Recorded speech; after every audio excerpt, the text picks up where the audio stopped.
राधे राधे दोस्तों। और मेरे चैनल XYZ कहानी में आपका एक बार फिर से हार्दिक स्वागत है। और देखिए, आज मैं आपके लिए एक बहुत ही अच्छी और रोमांचक एक कहानी लेकर के आया हूँ। भूतनी की शादी, यानी कि जो प्रेतनी है उसकी शादी, और एक तांत्रिक का की जो विद्या है वो उसमें आपको सुनने को मिलेगी। और दूसरा एक चरवाहे की भी कहानी है। तो तीनों का मिला जुला रूप आप इस कहानी के अंदर देखेंगे। और ये कहानी बहुत ही इंटरेस्टिंग कहानी है, इसलिए कहानी को आप पूरी देखना। और अगर कहानी आपको पसंद आए तो चैनल को सब्सक्राइब जरूर करना और साथ में ही बेल के बटन को भी प्रेस कर लेना, ताकि जो भी मैं लेटेस्ट वीडियो डालूँ उसका नोटिफिकेशन आपको तुरंत मिल जाए और आप उसी कहानी को फिर देख पाएँ। और कहानी को लाइक ज़रूर करना, कहानी को शेयर ज़रूर करना। इस कहानी में सच्चाई भी है। आप देखते हैं कि गांवों में तरह तरह की बातें बनती हैं, तरह तरह के विचार होते हैं। तो देखिए, आज से कम 100 साल पहले जो गांव थे, वो गांवों की हालत कैसी थी वो तो आप सभी जानते हैं। और ये जो कहानी है ये वास्तव में एक सच्ची कहानी है। देखिए, मध्य प्रदेश का एक गांव था चंद्रपुर, और वहाँ पर एक राम प्रसाद नाम का व्यक्ति रहता था। उसी समय की ये बात है जब उसकी उम्र करीब 20-22 साल के आसपास रही होगी। इस गांव में कुल मिलाकर के ज़्यादा घर नहीं थे, कोई 40-50 घर ही होंगे, और लगभग 200 आदमी उस गांव में रहते थे। अब देखिए, 100 साल पहले आज के जो गांव हैं उनसे पहले जो गांव हुआ करते थे वो बहुत सुस्त थे। उस समय एक खेती का ही उनका एक मात्र साधन था जो कि सभी लोग किया करते थे। और बरसात के मौसम में ही खेती का कार्य ज़्यादातर होता था। बाकी टाइम में तो इतना नहीं हो पाता था, क्योंकि सभी लोगों के पास में पानी का साधन नहीं था। तो ये जो राम प्रसाद था वो एक चरवाहा था और गांव भर की गायों को चराने के लिए ले जाता था। एक दिन उन्हें चराने के बाद वापस गांव में लेकर के आ जाता है। यही उसका नित्य काम था, और इस काम के बदले गांव के प्रत्येक जो व्यक्ति था उससे उसे जीने के लिए और खाने के लिए कुछ अन्न और वस्त्र मिल जाया करते थे। हर साल होने वाली फसल का एक हिस्सा उसको मिल जाता था। खाने पीने की मतलब उसकी व्यवस्था हो जाती थी। और बचपन में ही उसके माता पिता जो थे वो गुजर गए थे। एक अपनी बूढ़ी माँ के साथ में वो छप्पर में रहता था। बूढ़ी माँ भी लगातार बीमार रहती थी, और उस साल गर्मी के दिनों में उसकी तबीयत ज़्यादा खराब हुई और वो भी भगवान को प्यारी हो गई। अब वो बिल्कुल एकदम अकेला रह गया। गर्मी के दिन थे, घास फूस लगभग ख़त्म हो चली थी और चराने के लिए ज़्यादा जगह भी नहीं बची थी। और गर्मी बढ़ जाने की वजह से धूप भी तेज़ हो जाती थी। तो दोपहर के समय गायों को छांव में इकट्ठा करके और वो विश्राम करने लग जाता था। ऐसे ही उसके दिन गुजरते रहे। एक दिन रात में वो शौच के लिए निकला। अब दिन भर बाहर भटकने के कारण उसे किसी चीज़ का डर नहीं था। गांव वाले जिस शमशान की ओर शाम के वक्त जाने से भी झिझकते थे, उसकी तरफ वो बड़ी आसानी से चला जाता था। शमशान में कभी कभी बहुत ही रोशनी दिखाई देती थी उसे। आमतौर पर जब वो निकलता था तो उसे रोशनी दिखाई नहीं देती थी, लेकिन साल में एक आध बार उसके साथ में ऐसा होता था कि जब एक अजीब सी रोशनी उसे दिखाई देती। लेकिन कुछ डर और कुछ लापरवाही की वजह से और कुछ आलस्य की वजह से उसने कभी शमशान की तरफ रुख नहीं किया, और न ही कभी जाने की कोशिश की कि वह रोशनी क्या है। और एक आध बार उसने अपनी माँ से इस बारे में चर्चा जरूर की थी, तो उन्होंने अपनी कसम दे करके उस रोशनी की तरफ जाने से मना कर दिया। जैसा कि आप लोग जानते हैं कि उस जमाने में कसम का बहुत बड़ा महत्व था। मतलब कि कसम अगर किसी ने कसम ले ली या कसम किसी को दे दी तो एक तरीके से समझिए कि स्टाम्प पेपर पर उसने हस्ताक्षर कर दिए। अब किसी ने अगर किसी को कसम दी है तो वो जान दे देता था, लेकिन कसम नहीं तोड़ता था। आजकल की तो खैर बात ही अलग है। अब वो माँ भी नहीं रही जिसने कसम दिलवाई थी, तो वो कसम भी खत्म हो गई अब उसकी। तो इसलिए उसने क्या काम किया कि इस जिज्ञासा को शांत करने का उसके सामने एक बहुत बड़ा अवसर था। और उसने, जैसे कि वो रात में हर अक्सर शौच के बहाने उस तरफ जाता था, तो वो रोशनी दिख जाए, इस बार उसका पूरा दर्शन कर सके जो, और यह जान सके कि आखिर में वो चीज़ है क्या। तो उस दिन शौच करने के लिए वो शमशान की तरफ आती हुई जो रोशनी थी उसे देख करके उसे लगा कि वहाँ पर कुछ हो रहा है और वहाँ पर कोई बैठा हुआ है, आग जल रही है। अब उसकी तरफ जाने की उत्सुकता उसकी धीरे धीरे हुई और धीरे धीरे वो दबे पांव शमशान की तरफ बढ़ गया। और वहाँ जाकर के उसने देखा कि एक महिला चूल्हा जला करके कुछ बना रही है। उसको देख करके आश्चर्य हुआ कि इतनी रात में एक महिला शमशान में क्या कर रही है। फिर उसे आभास हुआ कि हो न हो महिला कोई प्रेतनी तो नहीं या कोई भूतनी तो नहीं।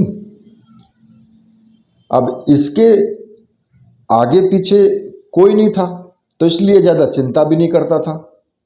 तो उसने सोचा कि क्यों न इसको करीब से ही देखा जाए। और उसने जो है, क्योंकि इंसानों से तो डर नहीं लगता था, लेकिन भूत प्रेतों के नाम से तो अच्छे अच्छे की हवा निकल जाती है। और जब वो कोई ऐसा कोई अपवाद भी नहीं था इसका, तो इसलिए वो डरते डरते धीरे धीरे आगे बढ़ा और उसके पास जा कर के वो पहुंच गया। अब वो क्या देखता है कि एक बेहद सुंदर महिला है और उसके पास पहुंचने के बाद उस महिला ने उसको देख लिया। महिला ने उसे पूछा कि क्या रोटी खाएगा। अब भूख तो थी नहीं उसको, लेकिन फिर भी उसने सहमति में सिर हिला दिया। और वो जो युवती थी वो करीब 20-22 वर्ष की थी और उसने घाघरा और चोली पहना हुआ था, ऊपर से सिर पर चुनरी ओढ़ रखी थी।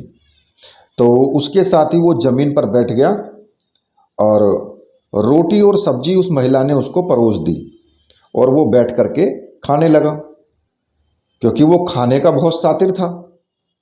जब खाने बैठता था 4-5 लोगों का खाना अकेले खा जाता था, इसलिए आमतौर पर उसे लोग अपने घर पर भी बुलाने से हिचकिचाते थे। अब माँ के जब गुजर जाने के बाद तो भैया काम चलाओ खाना ही उसका बनता था और उसकी रोज़ की आदत थी, इसलिए भोजन जो है उसे बहुत प्रिय था।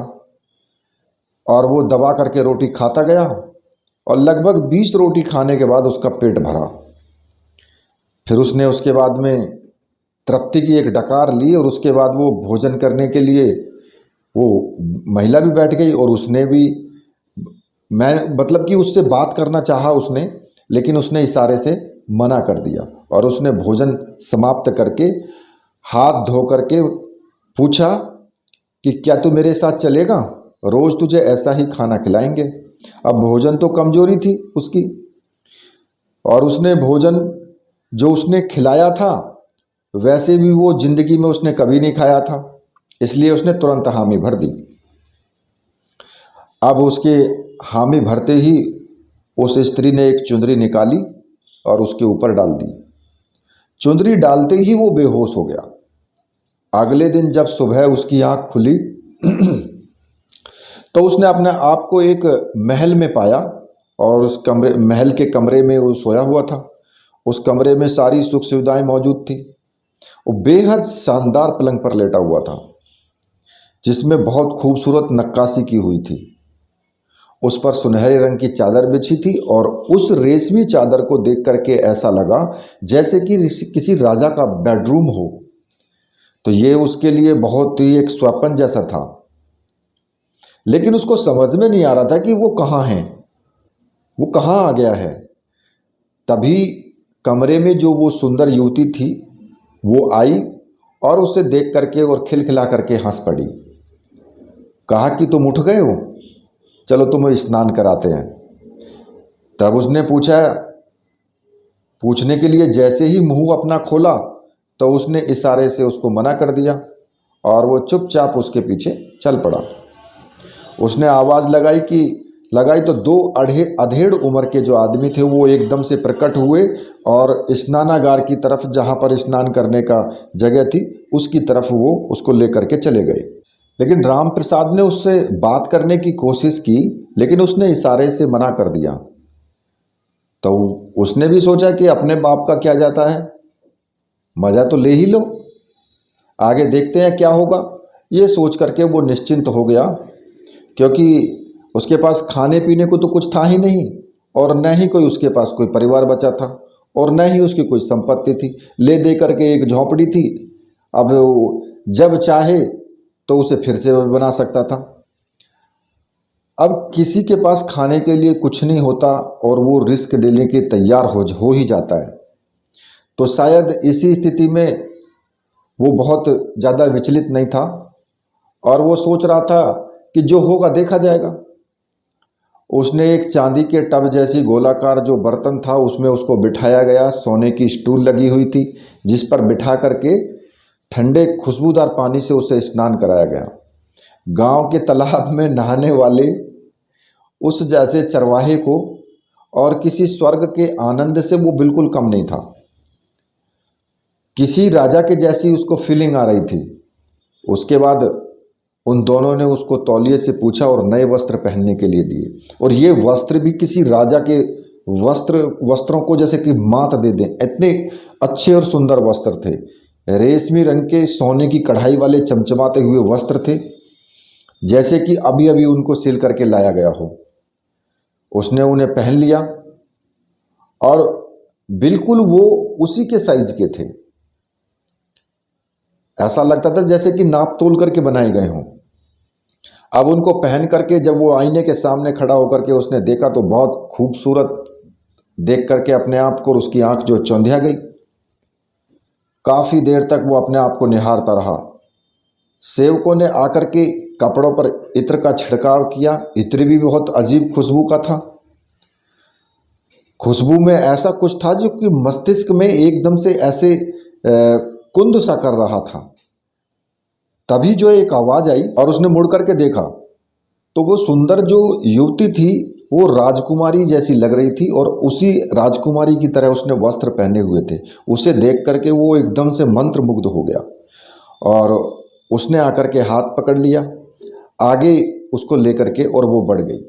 वो मुझे एक बड़े से डाइनिंग टेबल पर लेकर के गई उसको, और टेबल पर ढेर सारे पकवान, खाद्य सामग्री सब लगे हुए थे। पर ऐसा उसने 56 प्रकार का जो भोग था वो पहले कभी देखा नहीं था। अलग अलग तरह की मिठाइयाँ, अलग अलग तरह के खाने की सामग्री लगी हुई थी। ये सब देख करके उसकी आत्मा जो थी वो ललचा गई और वो सोच सोच कर प्रसन्न होने लगा कि यह सब खाना मुझको मिलेगा। तो वो आगे बढ़ने लगा। तभी उसने जो है उसका हाथ पकड़ करके उस स्त्री ने रोक लिया। तो मैंने उसको जो है उस राम प्रसाद ने उसको बहुत प्रसन्नवाचक निगाहों से उस महिला की ओर देखा। तो उसने कहा कि यह सब तेरा है, लेकिन तुझे मेरी एक शर्त माननी होगी। मैं तो तेरे को भरपेट खाना देने के लिए तैयार हूँ। तो राम प्रसाद ने कहा कि ठीक है, मैं तुम्हारी शर्त मारने को तैयार हूँ, बताओ तुम्हारी शर्त क्या है। महिला ने उसने कहा कि जो तुम्हारे यहाँ पर भैरव बाबा है उसे मेरे पास लेकर के आना होगा तुम्हें। अब ये मेरे लिए कोई बड़ी बात तो थी नहीं, क्योंकि भैरव बाबा से मैं बहुत अच्छी तरह परिचित था। हमारी मतलब कि राम प्रसाद की उम्र में और भैरव बाबा की उम्र में कोई ज़्यादा अंतर नहीं था, और वो दोनों की दोनों बहुत आपस में मित्र भी थे। बचपन से ही उसे एक तरीके का ऐसा लगाव था भैरव बाबा से, क्योंकि भैरव बाबा एक तांत्रिक था। और उसके पिताजी के मरने के बाद, क्योंकि उसके पिताजी राम प्रसाद के पिताजी और भैरव बाबा आपस में दोस्त थे, दोस्त होने के नाते जो है उसको हमेशा जो है वो मदद करता था भैरव बाबा, और वो उसे घुमाने के लिए साथ भी ले जाता था राम प्रसाद को। लेकिन राम प्रसाद की समझ में ये बात नहीं आई कि उस युवती को भैरव बाबा से भला क्या काम हो सकता है। इसलिए मैंने इसलिए जो राम प्रसाद ने भैरव बाबा से पूछ लिया, उससे युवती से पूछा कि तुम भैरव बाबा को क्यों मिलना चाहती हो, और अगर उसको बुलाना चाहती हो तो तुम भी जा करके बुला सकती हो, वह तो किसी के भी बुलाने से आ जाते हैं, फिर मुझे बुलाने के लिए क्यों कह रही हो। उसने कहा कि मैं अगर उसको बुला सकती तो मैं तुमसे नहीं कहती। अब तुम देख लो, अगर इस भोजन का मज़ा तुम्हें लेना है तो तुमको भैरव बाबा को मेरे पास लेकर के आना ही होगा। अब एक चरवाहे के बराबर बुद्धि थी राम प्रसाद में। राम प्रसाद ने सोचा कि भैरव बाबा को बुलाकर लाना कोई बड़ी बात नहीं है, और उसको अगर मैं बुलाऊंगा तो भैरव बाबा तो आ ही जाएंगे। हो सकता है कि इसकी कोई समस्या हो, उसका हल निकालना चाहती हो। तो राम प्रसाद ने हामी भर दी, और हामी भरने के बाद फिर उसने आवाज़ दी। तब तक दोनों अधेड़ उम्र के आदमी जो वहाँ पर थे वो सेवा के लिए उपस्थित हो गए। अब ये राम प्रसाद के लिए बड़ी अजीब बात थी, क्योंकि वो दोनों अचानक गायब हो जाते थे और अचानक से प्रकट हो जाते थे। खैर, ये सब बातें उसने दिमाग में से निकाल दी, और उस समय जो उसने सामने रखा हुआ भोजन था उसको खाने में ही उसने समझदारी समझी, और वो डाइनिंग टेबल पर बैठ करके भोजन पर जो है वो टूट पड़ा। जब तक पेट नहीं भरा तो उसने रुकने का नाम नहीं लिया, और वो दोनों जो अधेड़ उम्र के आदमी थे वो उसकी सेवा में लगे रहे। उसने पूरी की पूरी थाली ख़त्म कर दी, और जैसे ही थाली ख़त्म कर दी तो वैसे ही मतलब तुरंत भोजन वो डाल देते, और जैसे ही उसका हलवा ख़त्म होता था हलवा आ जाता, जैसे ही सब्जी ख़त्म होती तो सब्जी आ जाती। जब तक राम प्रसाद का पेट नहीं भर गया तब तक उसने भोजन पर टूट करके पड़ा ही रहा, और जब उसका पेट भर गया तो उसने संतुष्टि की एक डकार ली, और उसके बाद हाथ धोने के लिए उसके लिए पानी आ गया। तो उन दोनों व्यक्तियों ने उसका राम प्रसाद का हाथ धुलवाए, पहुँचने के लिए तौलिया दिया, और ये सब किसी स्वर्ग से बिल्कुल भी कम नहीं था। जब उसका पेट भर चुका था तो स्वाभाविक रूप से अगला काम था उसका सोना। तो राम प्रसाद ने मन ही मन सोचा कि अगर सोने को मिल जाता तो मज़ा आ जाता। तभी वह एकदम से युवती जो थी वो प्रकट हुई, और उसने मुझे खाने के बारे में पूछा। तो राम प्रसाद ने उसको बताया कि भाई वो तो बहुत बढ़िया खाना है, ऐसा खाना तो मैंने जिंदगी में नहीं खाया। फिर राम प्रसाद ने पूछा कि आप कौन हैं। तो राम प्रसाद के पूछने पर उस चेहरे पर अजीब से भाव आ गए। फिर जैसे उसने अपने आप को नियंत्रित किया और बताया कि वो राजनगर की एक राजकुमारी है, और भैरव बाबा से कुछ काम कराना चाहती है, और वह उसके पास जाना नहीं चाहती, इसलिए तुम्हारे माध्यम से मैं भैरव बाबा को बुलाना चाहती हूँ। मेरे लिए ये जानकारी काफ़ी थी, और मैं इस बात के लिए तैयार हो गया कि ठीक है, मैं भैरव बाबा को बुला करके लाऊंगा। वह युवती फिर जो है शयन कक्ष में उसको लेकर के गई, और उसने जो है राम प्रसाद को कक्ष में छोड़ दिया और वो चली गई। अब शानदार बिस्तर सामने था, पेट भरा हुआ था, स्वाभाविक रूप से अगला कदम उसका सोना ही था, और उसने बिस्तर के ऊपर जो छलांग लगा दी, और दूसरे मिनट में ही वो निद्रा की गोद में चला गया, और कमरे में जो था वो खर्राटे से गूंजने लगा। भरपूर नींद जब लेकर के जब उसकी आंख खुली तो कमरे में संगीत बज रहा था। वो युवती बैठ कर के वीणा बजा रही थी, वीणा के मधुर स्वर गूंज रहे थे। अब मुझे संगीत का ज्ञान तो था नहीं राम प्रसाद को, लेकिन उसके संगीत में अजब का जादू था। उसको बजते ही सुनते रहने की इच्छा हो रही थी। तो जैसे ही वो जागा, उसने युवती ने उसकी तरफ देखा और वो मुस्कुराई। तब तक दोनों जो अधेड़ उम्र के जो व्यक्ति थे वो दोनों की दोनों फिर प्रकट हो गए, और उनके हाथ में पानी का एक तसला था और दूसरे हाथ में एक तौलिया था। ठीक है, तो उन्होंने जो है राम प्रसाद के हाथ धुलवाए। युवती ने फिर से राम प्रसाद का हाथ पकड़ लिया। राजमहल जैसे उस भवन में पता नहीं कहाँ से हल्की हल्की सफ़ेद रोशनी छाई हुई थी, और वो उसको पकड़ करके हाथ और उसको घुमाने के लिए ले गई। उसने पूरा राजमहल घुमाया। वह एक बहुत ही अद्भुत राजमहल था जिसकी बनावट और खूबसूरती की कोई मिसाल ही नहीं थी। लेकिन राम प्रसाद को तो ये बात अजीब लगी और उसने पूरे राजमहल में कोई भी नहीं देखा, उसको कोई दिखाई नहीं दिया। राजमहल के बाहर एक सुंदर बगीचा था और उस बगीचे के किनारे एक तालाब बना हुआ था। उस तालाब के बीचों बीच एक छोटा सा कमरा था।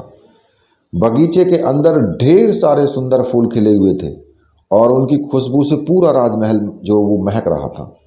फूलों की जो आकृति थी वो भी अलग थी और उसके आकार लगभग गोभी के फूल के बराबर जितने बड़े थे। फूलों का रंग बेहद सुंदर था और बगीचे के अंदर जो है उसे छोटे कमरे पर ले जाने के लिए एक पतला सा गलियारा बना हुआ था। वो जो युवती थी उसे गलियारे से लेकर के उस कमरे के अंदर चली गई और उस कमरे में एक बेहद सुंदर ही बिछौना पड़ा हुआ था। वहाँ पर उसने अपने रूप लावण्य का पूरा नज़ारा दिखाया। उसके बाद किसी भी चीज़ के लिए इनकार करने के काबिल वो नहीं बचा। पूरी रात उसी के साथ गुजरी। सुबह जब नींद खुली तो फिर वही उपक्रम चलने लगा।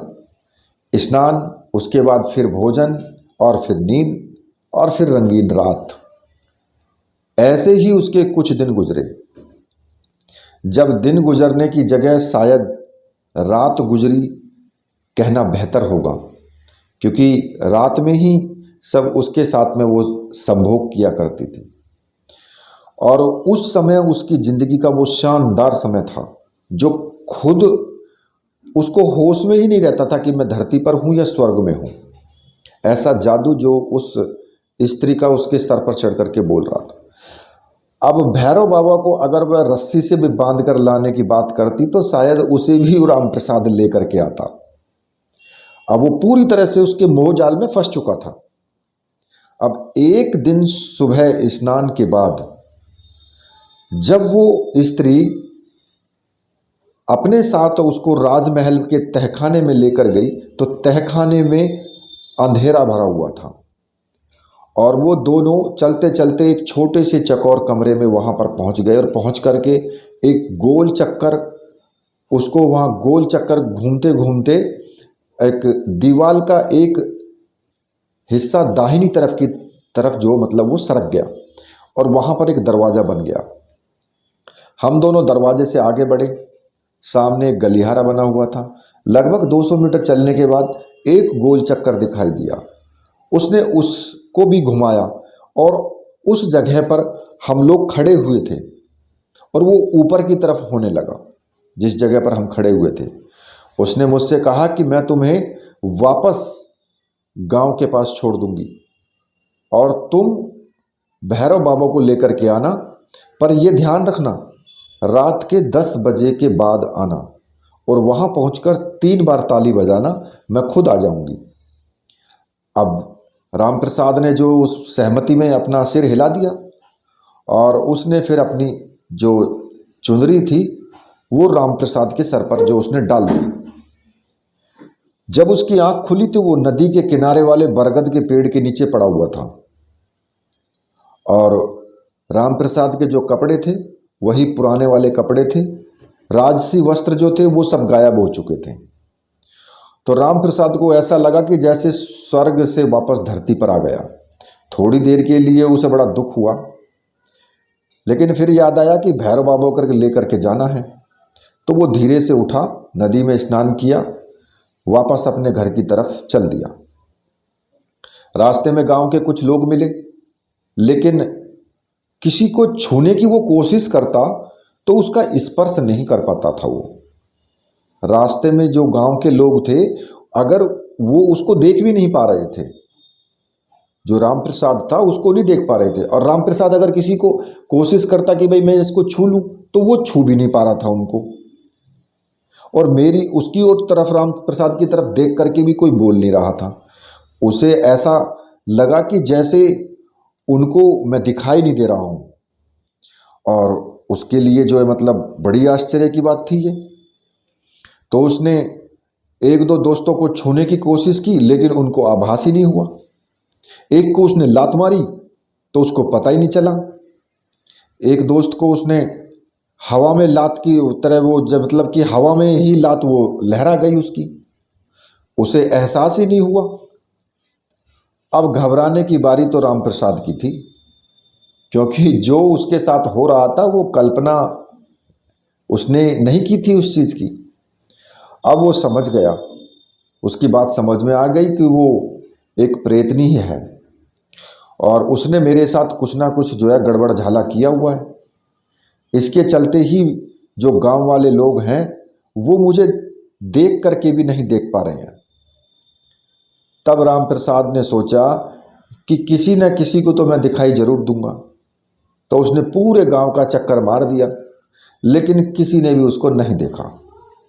यहाँ तक कि स्नान करती हुई महिलाओं के पास जाकर के वो खड़ा हो गया, लेकिन उन्होंने भी उसको नहीं देखा। जब वो सब तरफ से निराश हो गया तो उसे याद आया कि मुझे तो भैरव बाबा को पास जाना चाहिए, वहाँ जाना है मुझे। तो उसका जो आखिरी आसरा था वो भैरव बाबा था। जब वो इतनी देर से उसके पास में कहीं पर अगर वो खड़ा होगा तो भैरव बाबा उसको ज़रूर देख लेगा, ये सोच करके वो उसके घर की तरफ चल दिया।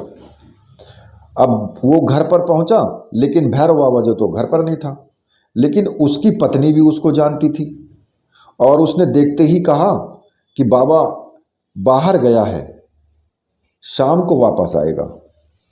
मैं वापस पलट कर आने लगा, तभी मुझे ख्याल आया मुझे तो कोई नहीं देख पा रहा है, फिर इसने कैसे मुझे देख लिया। वो बहुत आश्चर्य की बात थी, क्योंकि जिस व्यक्ति को कोई भी गांव का व्यक्ति नहीं देख पा रहा था और उसको भैरव बाबा की पत्नी ने देख लिया। अब जो भैरव बाबा था उसकी उम्र 60 साल की थी और उसकी पत्नी लगभग 30 साल की थी और उसकी पत्नी बेहद खूबसूरत थी। जबकि भैरव बाबा जो था वो सामान्य एक आदिवासी की तरह था। वो काला था और मजबूत कदकाठी वाला था, लेकिन उसकी जो बीवी थी वो उसके बिल्कुल एकदम विपरीत थी। वो एकदम गोरी चिट्टी और बहुत सुंदर थी। उसे देख करके ऐसे लगता था जैसे कि स्वर्ग से कोई अप्सरा उतर करके जमीन पर आ गई हो। जोड़ी एकदम बेमेल थी, मगर पिछले 10 साल से बरकरार थी। जैसा कि आम तौर पर लोगों को लगता है कि बुजुर्ग व्यक्ति जो होता है या बुजुर्ग पुरुष होता है और उसकी युवा पत्नी होती है तो उसकी संभावनाएं बन जाती हैं। इस लॉजिक के साथ में मतलब कि गांव के कई युवकों ने उस पर डोरा डालने की कोशिश भी की थी, लेकिन भैरव बाबा की जो पत्नी थी वो भैरव बाबा के प्रति इतनी समर्पित थी कि उसने किसी को भी घास नहीं डाली। क्योंकि ऐसा गांव में अक्सर होता है कि जब किसी की उम्र ज़्यादा होती है ना पुरुष की और इसकी स्त्री की उम्र कम हो तो गांव के जो दूसरे लड़के हैं वो उस पर डोरे डालने लगते हैं। ठीक है, तो गांव वाले इस बात का आश्चर्य करते थे कि भैरव बाबा में ऐसा क्या है कि जिसे देख करके इसने उस बुढ़े से शादी कर ली। यह एक रहस्य था जिस पर से न तो भैरव बाबा ने ही कभी पर्दा उठाया और ना ही उसकी पत्नी ने उठाया। जब भी उससे शादी के बारे में या उसकी पत्नी के बारे में कुछ सवाल किया जाता तो वो बात को बदल देता था और मुस्कुरा करके चुप हो जाता था। जो भैरव बाबा था वो तंत्र विद्या में पारंगत था। जैसा कि आप लोग जानते हैं कि तंत्र विद्या जो है वो सबसे बड़ा क्षेत्र आसाम का क्षेत्र है, कामरू देश कामाख्या देवी जहाँ पर है, और अधिकांश तांत्रिक उसी ही इलाके से अपनी इसकी विद्या सीखते हैं और सिद्धि प्राप्त करते हैं। और ऐसा ही तंत्र क्षेत्र जो है वो बस्तर में भी है और अफ्रीका के आदिवासी जंगलों में भी है, जिनको वुडू नामक तंत्र दुनिया का सबसे ताकतवर जो तंत्र माना जाता है वो वुडू है। तो वो जो भैरव बाबा थे, भैरव बाबा को अजीब सी शक्तियां प्राप्त थी। बच्चे उसे देख लेते और उसको घेर करके बैठ जाते।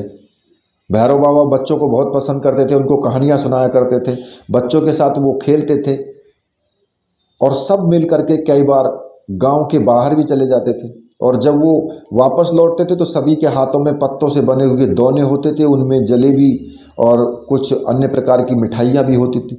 यह करतब जो है बाबा हमेशा गांव के बाहर जाने पर ही दिखाता था।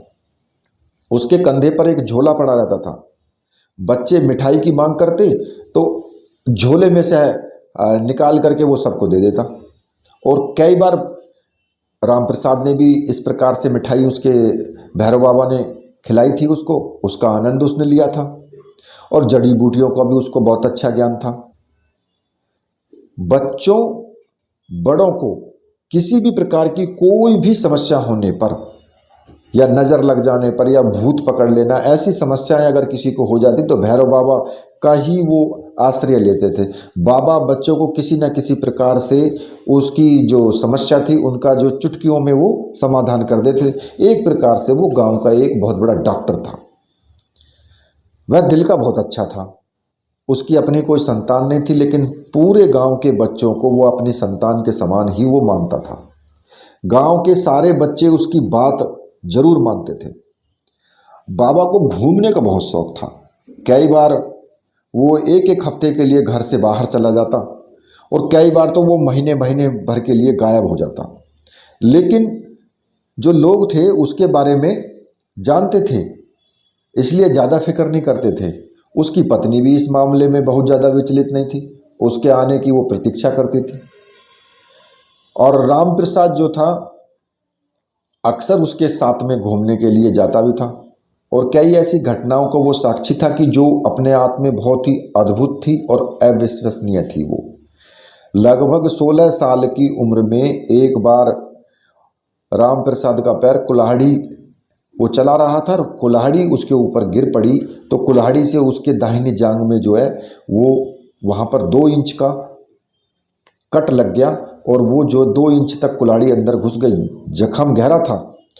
तो उस समय पर आज के समान जो था वो डॉक्टर और दवाइयाँ ये सब उपलब्ध तो थे नहीं।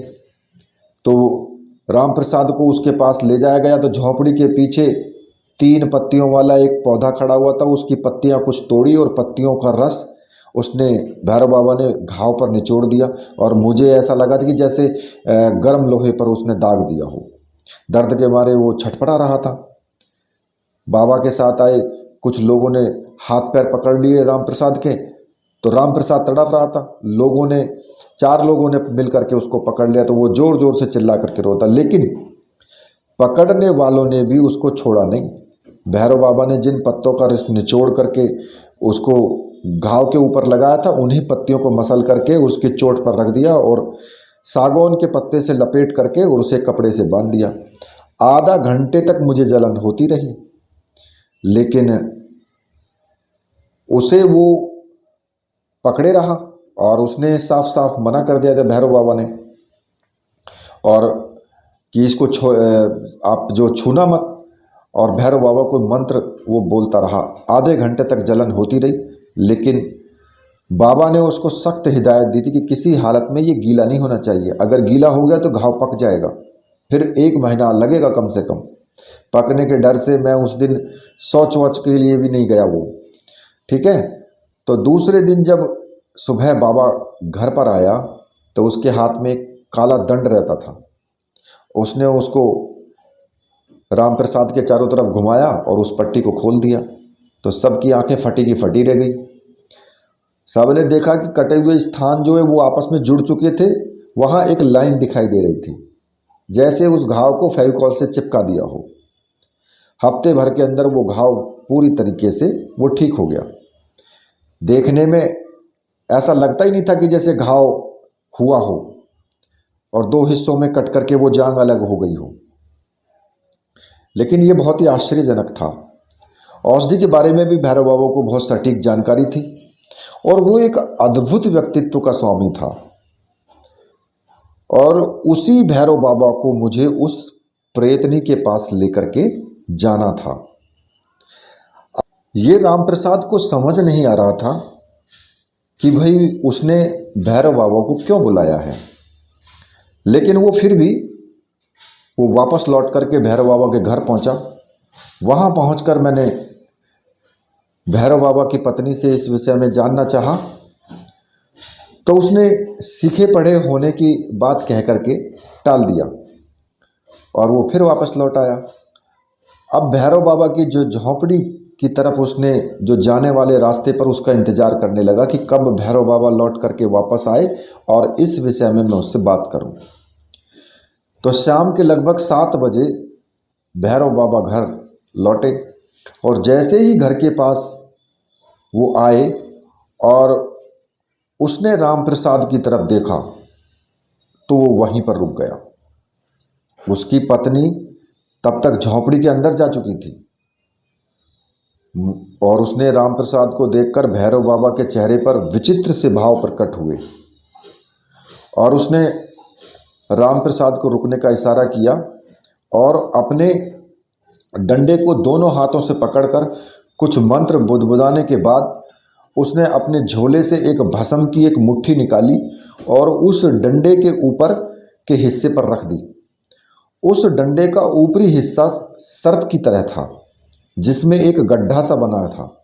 उस गड्ढे में बाबा ने वो भस्मी डाल दी और भस्मी डालने के बाद बाबा ने एक छोटा चाकू निकाला और अपनी छोटी सी उंगली में चीरा लगा दिया। उसमें से जो खून निकला उसे उस डंडे के सर्पाकार हिस्से पर तिलक करके छोड़ दिया।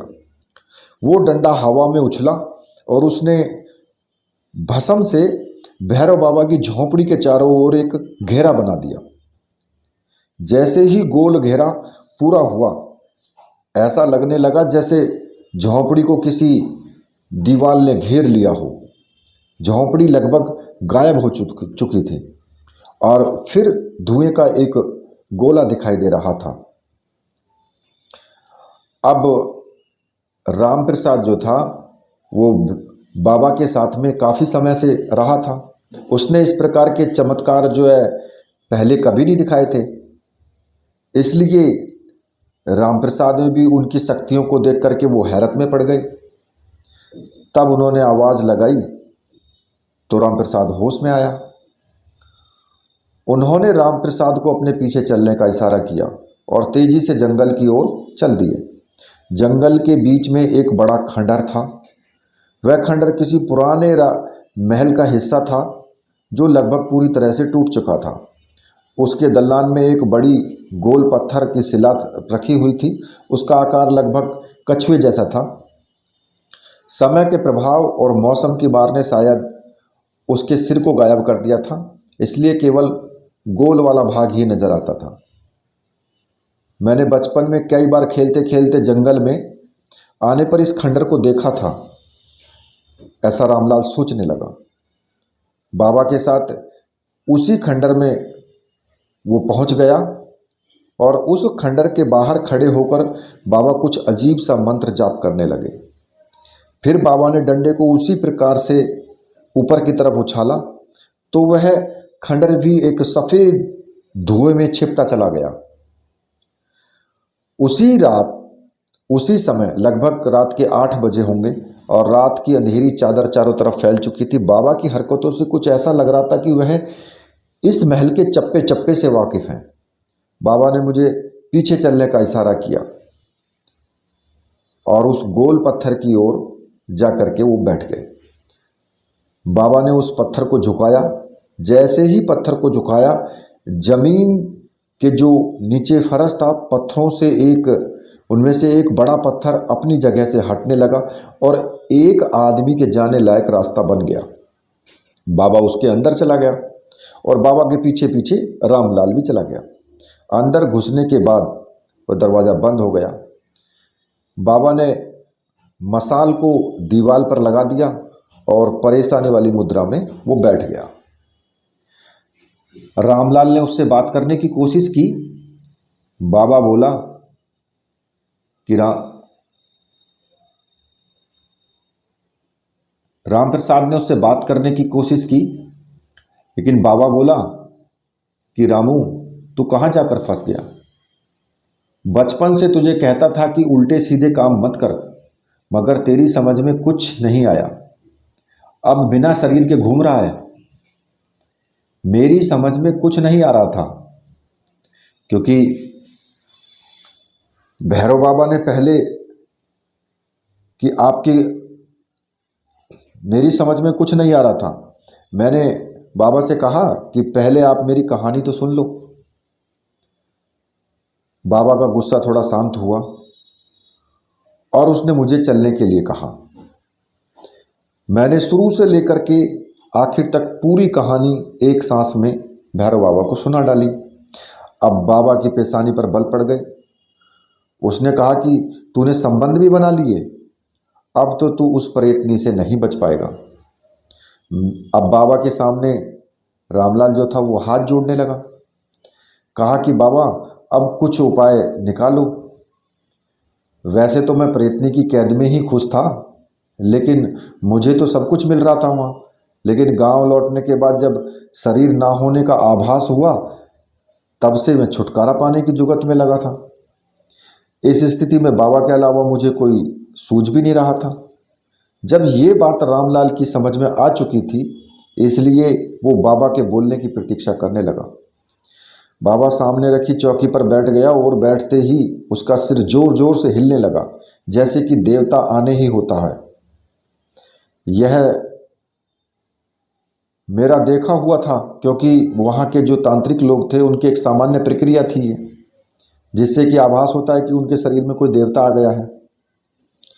थोड़ी देर तक उनका शरीर जो सिर था वो जोर जोर से हिलता रहा और उसके बाद वो शांत हो गया। ऐसा लगा कि जैसे कि वो ध्यान की अवस्था में चले गए हो। लगभग 10 मिनट के बाद उसने अपनी आंखें खोली और आवाज़ उसकी निकली कि रामू, तू बुरी तरीके से फंस गया है। अब क्या होगा कि तेरी वजह से मेरा भी नुकसान होगा। तू मेरे दोस्त का बेटा है, इसलिए मैं तुझे छोड़ नहीं सकता।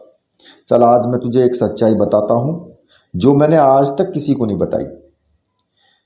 मेरी समझ में कुछ भी नहीं आ रहा था, लेकिन मैं पूरा ध्यान लगा करके उसको सुन रहा था। तो राम प्रसाद जो थे वो पूरी तरीके से उसको ध्यान लगा करके सुन रहे थे।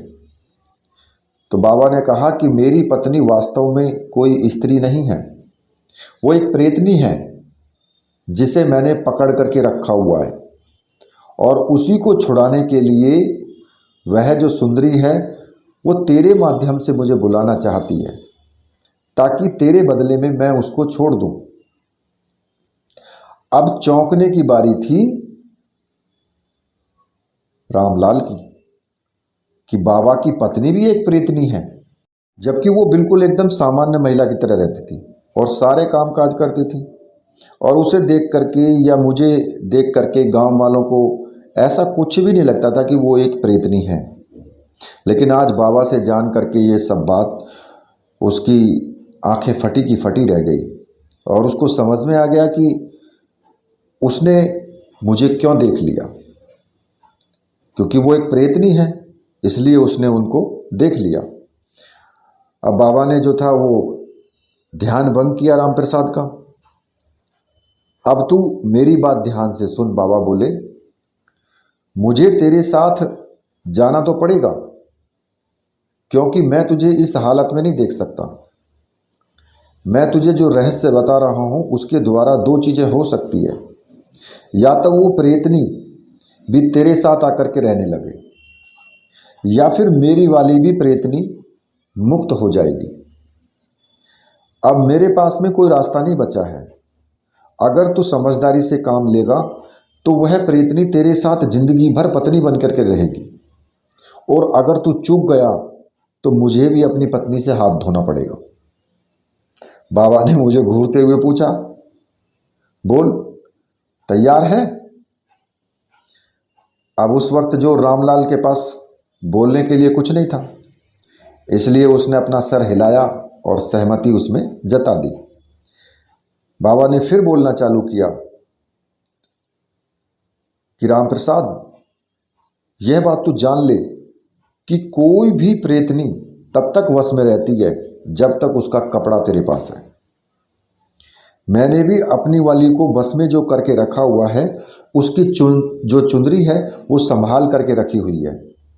इतना बोल करके उन्होंने अपने झोले में से एक चुंदरी निकाल करके दिखाई। जब तक ये चुंदरी मेरे पास है तब तक वह मुझे छोड़ करके नहीं जा सकती।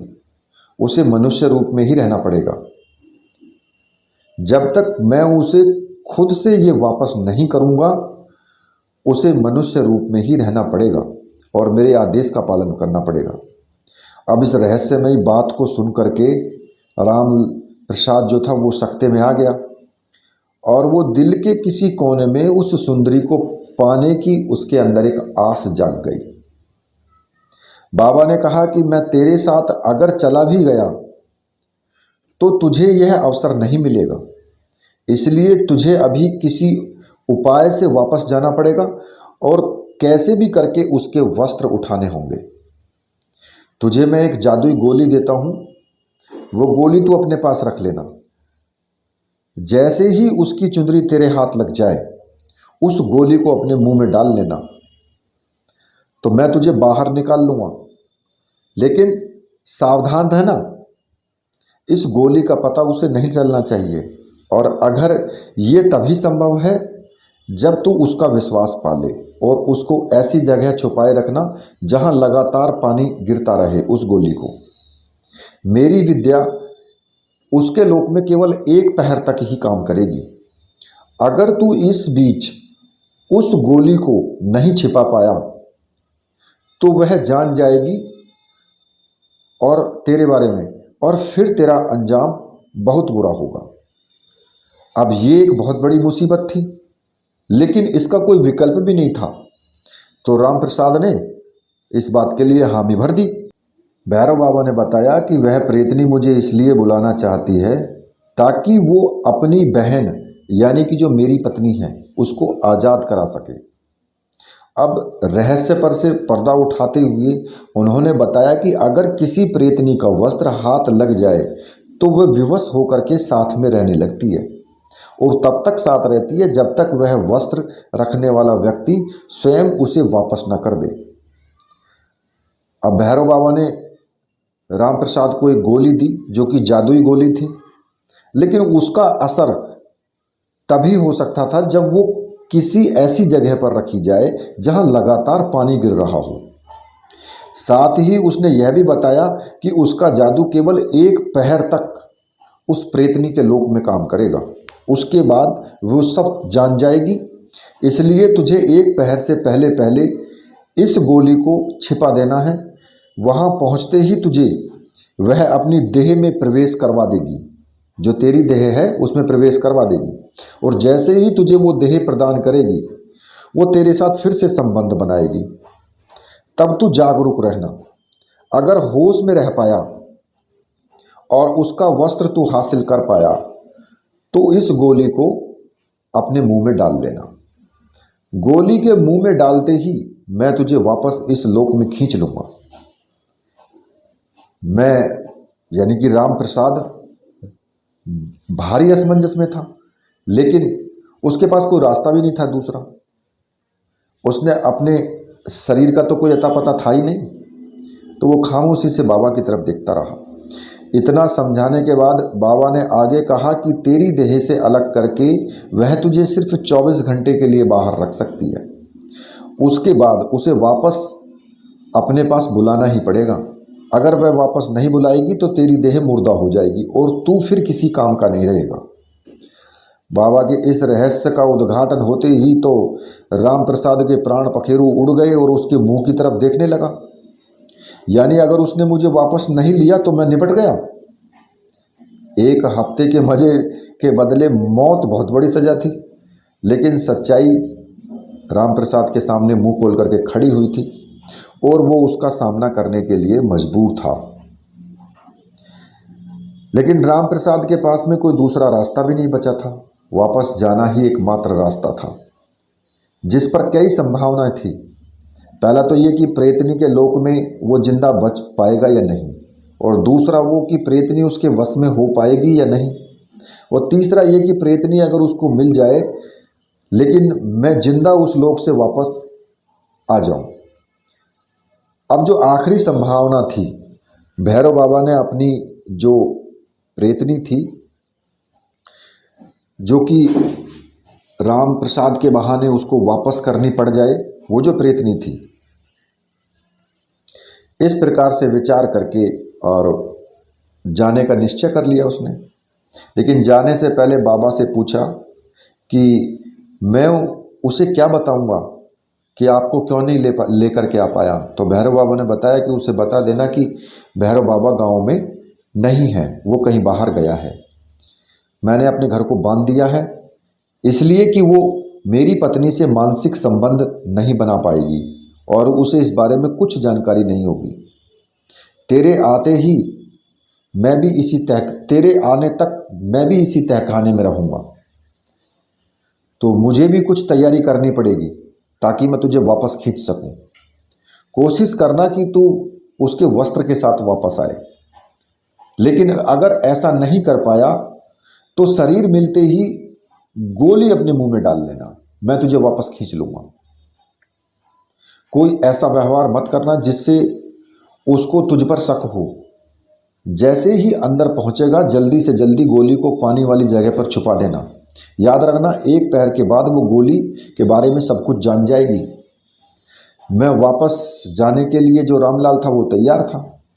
तभी बाबा ने मुझे एक थप्पड़ मारा। थप्पड़ लगते ही रामलाल को ऐसे लगा कि जैसे कि वो पूरा शरीर झंझना गया हो। जब उसे होश आया तो वो शमशान घाट के पास में पड़ा हुआ था। रात लगभग आधी हो चुकी थी क्योंकि चांद आसमान में अधिक दूरी पार करने वाला था। तो वहाँ पहुँच करके उसने 3 बार ताली बजाई। उसे ऐसा लगा कि जैसे कोई चीज़ उसके ऊपर कूद गई हो और एक झटके के उसके शरीर में लगा।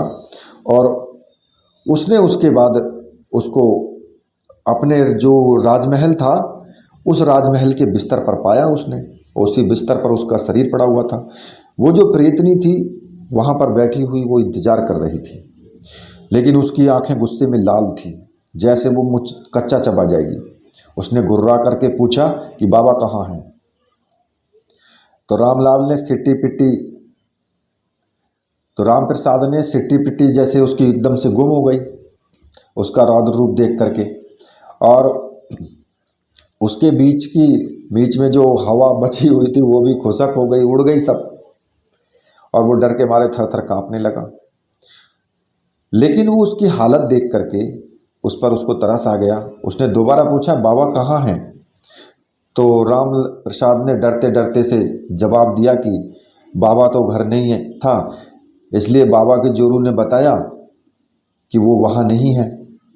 इतना सुनते ही उसने अपनी आंखें बंद की प्रेतनी ने और अपने हाथ को अजीब ढंग से हिलाया।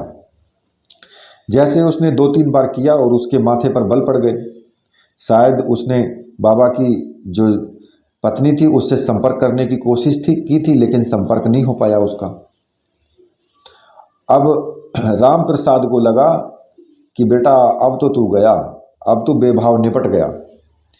5-7 मिनट के बाद उसकी जो उसने ध्यान लगाया था वो उसमें से बाहर निकली और उसने दोनों हाथ आसमान में उठाए और उसने जो राम प्रसाद को बिस्तर पर चलने का संकेत दिया।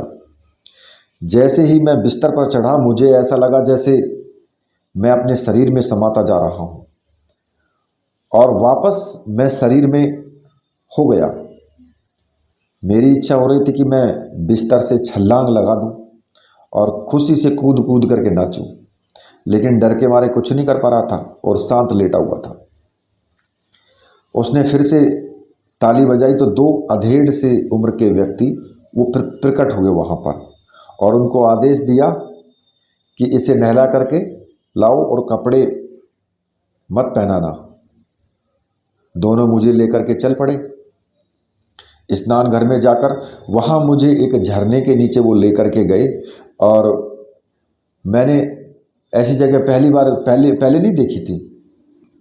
इस झरने का जो पानी था वो बिल्कुल काला था और उसने कपड़े उतार करके और मुझे वहाँ पर नहलाया और मुझे बिठा करके दोनों कुछ लेने के लिए वो चले गए। अब यही मौका था जब वो कुछ कर सकता था। जहाँ उन्होंने राम प्रसाद को बैठाया था उसे पत्थर को उसने टटोला और भगवान की कृपा से उसके नीचे एक गड्ढा उनको मिल गया। तो उसने गोली को वहाँ पर छिपा दिया। ये काम उसका पूरा हो चुका था, जिससे कि उसमें थोड़ी बहुत हिम्मत आई और जो उसकी कपकपाहट थी वो थोड़ी कम हो गई। लेकिन डर अभी भी लगा हुआ था। पानी का रंग बिल्कुल काला था, बिल्कुल वैसा जैसे किसी नाले का होता है। मैं समझ नहीं पा रहा था कि इन लोगों ने मुझे पहले साफ करने के लिए नहलाया या गंदा करने के लिए। डर के मारे मेरे मुंह से कुछ बोल नहीं फूट रहे थे। जो हो रहा था होने दो, सोच करके मैं बैठा रहा। अब थोड़ी देर बाद वो दोनों आदमी आए। उनके हाथ में हरे नीले रंग का एक कोई लेप था और एक और वो धूपदान था। तो लेप जो था उन्होंने राम प्रसाद के अंग पर लगा दिया और उसके बाद धूप का धुआं शरीर के सभी हिस्सों पर लगा दिया। जैसे जैसे धुआं वो शरीर पर लगता है, ऐसे लगता है जैसे शरीर में ताकत बढ़ती जा रही हो। लगभग 10 मिनट तक उन्होंने ऐसा किया। तो ऐसा लगा राम प्रसाद को कि जैसे कि मैं बहुत बड़ा पहलवान हो गया हूँ। शरीर के अंग अंग से ताकत फूटने लगी। अब उसने इधर उधर देखा और धीरे से उनसे पूछा कि यहाँ से निकलने का कोई उपाय है या नहीं। उस अधेड़ उम्र के आदमी ने दबी जवान में कहा कि जब तक जवानी है मजे कर लो, उसके बाद हमारे जैसे गुलामी करना। जो यहाँ आ गया यही मर गया, यहाँ से निकलने का कोई रास्ता नहीं है। जब तक ये प्रेतनी किसी के वश में नहीं हो जाएगी तब तक हम ऐसे ही गुलाम रहेंगे। बात बदलने उनसे पूछा कि पिछली बार तो तुम लोगों ने मुझे साफ पानी से नहलाया था, इस बार गंदे पानी से क्यों नहलाया, ये जो काले रंग का पानी है। उन्होंने बताया कि जो भी इस लोक में से बाहर जाता है उसके बाद वापस आने पर इसी पानी से उसको नहलाया जाता है। इसके बाद उसकी ताकत बढ़ जाती है और वो प्रेतनी को खुश कर सके। वे दोनों मुझे निर्वस्त्र अवस्था में लेकर आगे बढ़े तो मैं थोड़ा सावधान था और रास्ते का ध्यान रखने की कोशिश कर रहा था, क्योंकि मुझे अपना काम पूरा करने के बाद वापस इसी जगह पर लौटना था। इसलिए मैं बीच बीच में रुककर कुछ जगह को निहारता रहता था ताकि वो मेरी याददाश्त में रह सके।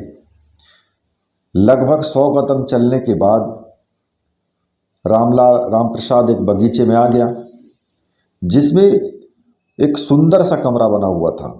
उन दोनों ने मुझे उस कमरे के पास ले जा करके छोड़ दिया और वो वापस चले गए।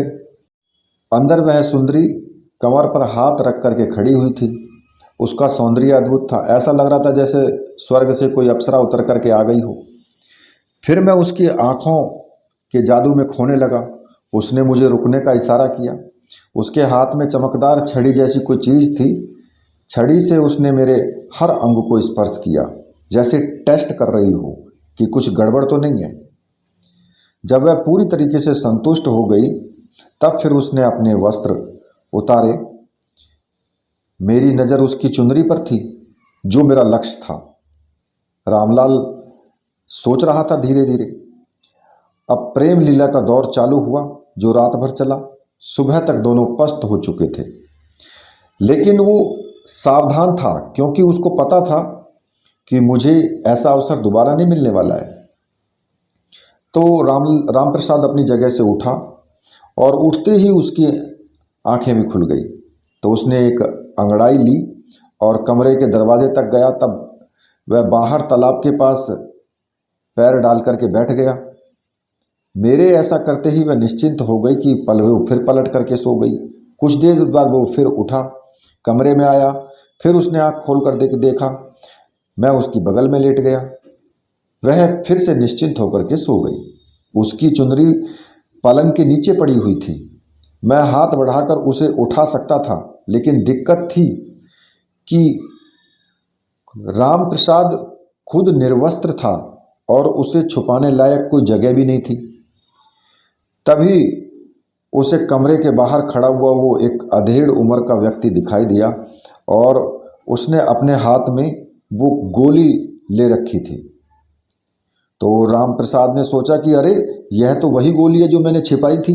मैं उसके दिमाग को एकदम से झटका लगा। अवसर था उसके पास।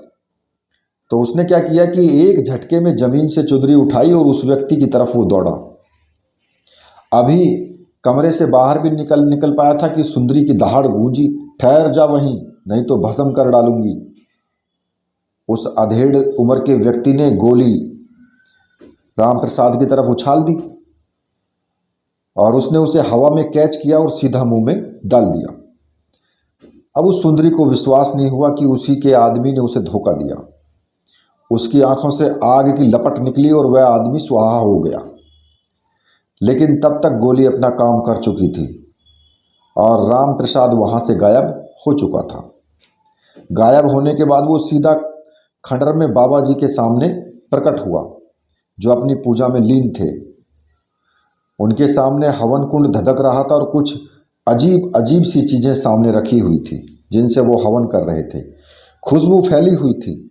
उनके सामने 2 आसन बिछे हुए थे, जिनमें एक में भैंस का चमड़ा था और दूसरे में गधे का चमड़ा बिछा था। बाबा ने राम प्रसाद को भैंस के चमड़े पर बैठने वाले आसन पर बैठने का इशारा किया। मैंने उन्हें चुंदरी दिखाई। मैं अभी भी निर्वस्त्र था। बाबा ने उसे चुंदरी को अपनी कमर में लपेट लेने का आदेश दे दिया और राम प्रसाद ने उसे लुंगी की तरह लपेट लिया और आसन पर बैठ गया। भैरव बाबा मंत्र जाप चालू था भैरव बाबा का, और इसी बीच में वो बाजू में जो रखी हुई सामग्री अग्नि में डालते रहते थे। लगभग आधा घंटे तक उन्होंने अपनी कार्रवाई करने के बाद बाबा ने अपनी विश्राम दिया अपनी हवन प्रक्रिया को, और वो राम प्रसाद की तरफ देख करके मुस्कुराए। बोले कि रामू, तेरी तो निकल पड़ी। अब तू चुपचाप अपने घर जा और दूसरी धोती पहन ले, लेकिन चुनरी को किसी के हाथ मत लगने देना। एक बात और, इसे धोने की भी गलती मत करना। उसकी और तेरी जो देह की गंध है इससे मिट जाएगी और वह मुक्त हो जाएगी। इसे छिपा करके रखना। कितना भी नाज नखरा दिखाए, भूल करके भी उसे मत बताना ये, और ना ही उसको ये चुनरी देना। जिस दिन तू इस चुनरी को या इस राज को तू उसको बता देगा, उस कपड़े को उसे दे देगा, वो वापस अपने लोक में वापस चले जाएगी। अब राम प्रसाद के मन में तो लड्डू फूट रहे थे, क्योंकि गांव वालों की नज़र में वो एक मामूली चरवाहा था। लेकिन अब वो उसकी औरत एक ऐसी औरत होगी जो इतनी सुंदर होगी, जो उसकी बीवी बनने वाली है। सुंदरी की टक्कर की कोई भी जो औरत थी वो गांव में थी नहीं। अब भैरव बाबा की पत्नी भी सुंदरी की तुलना में जो है वो 19 ही बैठती थी। सोच करके गर्व से फूला नहीं समा रहा था। लेकिन उसके समझ में नहीं आ रहा था कि वो उसके पास आएगी कैसे। अब भैरव बाबा शायद उसके मन की चिंता को समझ गए, तो उन्होंने कहा कि तू चिंता मत कर, घर पहुंच, वह अपने आप तेरे को ढूंढते हुए आ जाएगी। बाबा की बात सुनकर मुझे यकीन तो नहीं हुआ, लेकिन अब तक तो हो रहा था, वह भी यकीन करने लायक नहीं था जो अब तक हुआ। लेकिन राम प्रसाद वापस लौटने के लिए तैयार हो रहा था धोती पहनने के बाद, और उसने उस चुंदरी को जो है अपने कस करके अपनी कलाई में बांध लिया और अपने घर की ओर जाने के लिए बाबा की ओर उसने देखा। तो भैरव बाबा ने राम प्रसाद को अपने पास बुलाया। तो मैं उनके पास गया और उसने जादुई जो डंडा था उसको मेरी पीठ पर 2 बार लगाया और मेरे सर पर हाथ रख के आशीर्वाद दिया। डंडा मेरे सामने हवा में चलने लगा। बाबा ने मुझे उसके पीछे चलने का इशारा किया। मैं डंडे के पीछे पीछे हो गया, मध्यम गति से हवा में आगे बढ़ता रहा और मैं उसके पीछे पीछे चल रहा था। जिन सीढ़ियों से उतरा था उसी सीढ़ियों से वापस चढ़ करके उस महल के बाहर आ गया। और राम प्रसाद को लगा कि मुझे बाहर निकालने के लिए डंडा फिर से तहखाने में बाबा के पास चला जाएगा। अब वो कुछ देर वहाँ खड़ा रहा, फिर वापस अपने गांव की ओर चल पड़ा। आधी दूरी तय करने पर उसे उसका एक मित्र मिला जो कलवा था, इमली के पेड़ पर चढ़ा हुआ बैठा था। उसने आवाज़ लगाई, ये रामू, कहाँ चला जा रहा है? इतना सुनते ही राम प्रसाद के प्राणों में प्राण आए कि वह अब एक सामान्य आदमी बन चुका है और दूसरे लोग उसको देख रहे हैं। कलवा पेड़ से उतर करके उसके पास आया। उसने उसको गले से लगा लिया और पूछा कि पिछले 15 दिनों से तू गायब था, कहाँ था? पर मैं उसे क्या बताता। अब जो कहानी बनाई थी, दूसरे गांव में गया था, बस उसने बोल दिया कि ऐसी कहानी बनाई उसने कि वो दूसरे गांव में गया था और उसे वहां समय लग गया, इसलिए नहीं आ सका। अपने गांव वालों को भी यही कहानी सुनाई। इस प्रकार गांव वालों से वो मिलता गया, मिलते जुलते अपने वो घर पहुंच गया। अपनी चारपाई पर फैल करके सोने का मजा दुनिया में किसी दूसरी चीज में नहीं। यह मुझे उस दिन पूरी तरीके से समझ में आ गया, जब अपनी चारपाई पर वो जाकर के फैल गया और न जाने कब वो नींद आ गई और सो गया, लेकिन चुनरी उसके हाथ में बंधी हुई थी। खाने की खुशबू से एकदम से नींद में खलल पड़ गया। जैसे कि आप लोग जानते हैं कि खाना जो था राम प्रसाद का सबसे बड़ा शौक था। तो जैसे ही खुशबू आई खाने की तो उसकी नींद खुल गई और वो बैठ करके रसोई में जो है वो खुशबू वहीं से आ रही थी। तो वो सुंदरी एक थाली में रोटी बना करके रखती जा रही थी। वह दृश्य आज भी याद करता है वो, जैसे कि सामने अभी भी हुआ हो। और उसने बड़े प्रेम से उसने भोजन कराया। फिर रात रात की बातें हुई और रात गुजर गई। सुबह बाबा और उसकी जो जोरू थी, जो भैरू बाबा थे, उन्होंने गांव में सबके सामने हमारी शादी करवा दी। बाबा की जो पत्नी थी उसने सुंदरी को अपनी चचेरी बहन बताया। सब कुछ अजीब सा, गांव का नाम भी बताया। कुल मिलाकर के उस समय के हिसाब से गांव वालों ने स्वीकार कर लिया कि मैं और वो सुंदरी मेरी दोनों पति पत्नी हैं। अब भैरव बाबा ने इन सालों में मुझे अपनी आयुर्वेद तंत्र विद्या सिखा दी, जिसके कारण गांव के जो लोग थे अब वो राम प्रसाद के पास भी जो है वो समस्या का समाधान करने के लिए आने लगे और वो उनकी मदद करने की कोशिश करता। तो धीरे धीरे वो आगे बढ़ता गया। पति पत्नी के रूप में उनका जीवन सुखमय बनता चला गया। पूरा जीवन उनका सुखी बीतता गया। रात होने के बाद जब गांव सो जाता तो मेरी पत्नी जो थी वो कुटिया को राजमहल बना देती।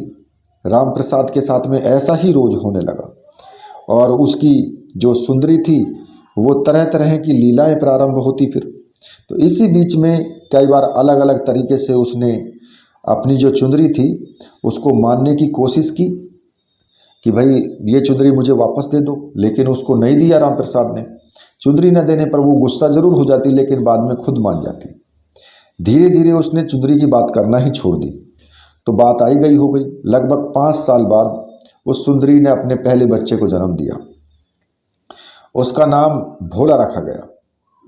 दूसरे साल एक और बेटा पैदा हुआ जिसका नाम चंदन रखा गया। चंदन के 6 महीने के होने के बाद एक दिन भैरव बाबा ने मुझे अपनी कुटिया में बुलाया। बाबा ने अपनी जोड़ी को गांव से कुछ सामान लाने के लिए भेज दिया था, जो उनकी पत्नी थी उसको। तो एकांत में बाबा ने बताया कि 1 हफ्ते के बाद वो गांव छोड़ करके जाने वाला है। लेकिन ये जो घटना थी गांव का छोड़ करके जाने वाली, ये राम प्रसाद के लिए बहुत दुख की बात थी, क्योंकि बाबा के रहने से उसे अनाथ होने का एहसास नहीं होता था। खैर 1 हफ्ते बाद बाबा गांव छोड़ करके चला गया और सरपंच को वो बता गया कि उसकी सारी चीज़ें अब जो है राम प्रसाद की होंगी। सरपंच ने अगले दिन गांव में के सामने बुला करके ये सारी बातें कह दी और धीरे धीरे समय बीतता गया। बाबा के पास ज़मीन भी थी और गाय बैल की एक जोड़ी भी थी। तो मैं जो है यानी कि चरवाहे के रूप में से एक किसान बन चुका था, जो राम प्रसाद था। और सारे गांव की फसल से बढ़िया फसल उसके खेतों में होती थी। अब ये तो आप जानते ही हो कि क्यों होती थी। धीरे धीरे गांव के सभी प्रतिष्ठित लोगों में उसका आना जाना होने लगा। अब ये सब सुंदरी के आगमन से ही हुआ।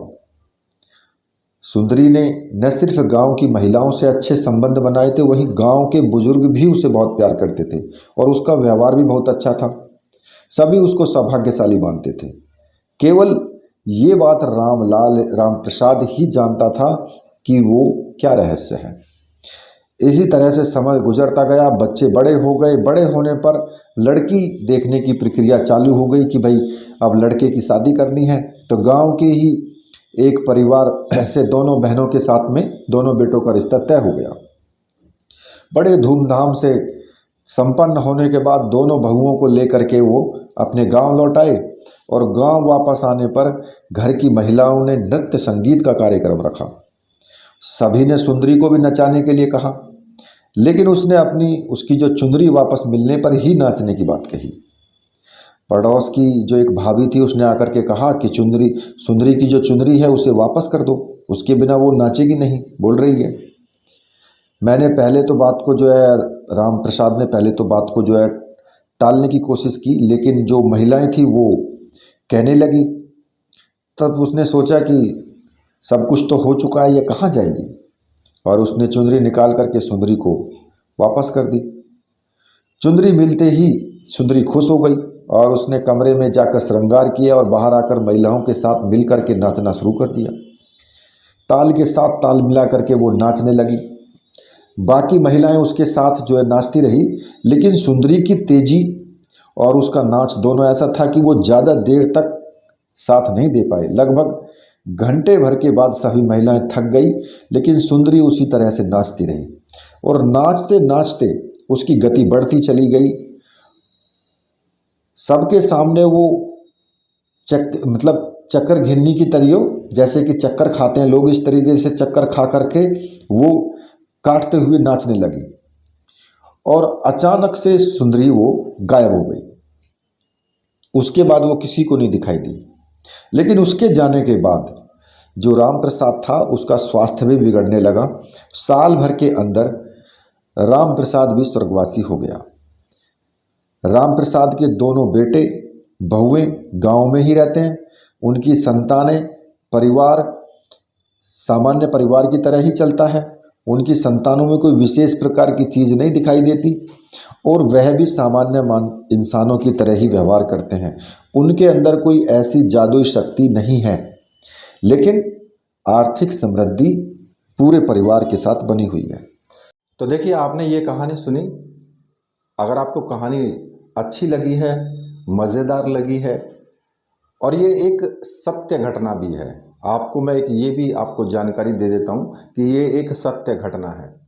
और अगर आपको अच्छी लगी है तो आप वीडियो को लाइक कीजिए, वीडियो को शेयर कीजिए, चैनल को सब्सक्राइब कीजिए। इसी के साथ राधे राधे।